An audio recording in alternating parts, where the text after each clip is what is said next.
கிறிஸ்துவுக்குள் பிரியமானவர்களே ஸ்தோத்திரம். கர்த்தர் காலங்களையும் சமயங்களையும் மாற்றுகிறவர், ராஜாக்களை தள்ளி ராஜாக்களை ஏற்படுத்துகிறவர், ஞானிகளுக்கு ஞானத்தையும் அறிவாளிகளுக்கு அறிவையும் கொடுக்கிறவர். பிரியமானவர்களே, நேபுகாத் நேச்சார் என்னும் ராஜா அரசாண்ட பொழுது ஒரு சொப்பனத்தை கண்டு மிகவும் கலங்கினார். அப்பொழுது ராஜா சாஸ்திரிகளையும் ஜோசியக்காரர்களையும் சூனியக்காரரையும் கல்தையரும் அழைத்து, என் சொப்பனத்தையும் அதன் அர்த்தத்தையும் சொல்லுங்கள் என்றார். இப்படி சொல்ல தேவர்களை தவிர ஒருவராலும் கூடாது என்று அவர்கள் ராஜாவிடம் சொன்னார்கள். அப்பொழுது ராஜா மிகவும் கோபம் கொண்டவராய் அனைவரையும் கொலை செய்ய சொன்னார். அன்று இரவு தானியேலும் தானியேலின் நண்பர்களும் ஜெபம் செய்தார்கள். அப்பொழுது மறைப்பொருளை வெளிப்படுத்துகிற தேவனானவர் தானியேலுக்கு சொப்பனத்தையும் அதன் அர்த்தத்தையும் தெரிவித்தார். அப்பொழுது தானியேல் தேவனை நோக்கி புகழ்ந்தார். எங்கள் ஜெபத்தை கேட்பவரே, காலங்களையும் சமயங்களையும் மாற்றி அமைப்பவரே என்றார். தானியேல் ராஜாவிடம் சொப்பனத்தையும் அதன் அர்த்தத்தையும் அறிவித்தார். அப்பொழுது ராஜா தானியேலை உயர்த்தினார்.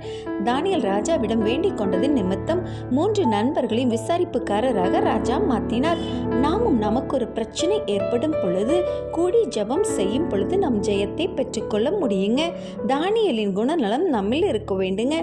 தான் உயர்ந்தது மாத்திரம் போதும் என்று நினைக்காது தனது நண்பர்களின் நிலையும் மாற்றி அமைத்தார். இதுவே தேவ அன்புங்க. இப்படியாகவே நாமும் வாழ முயற்சிப்போம். ஆமென்.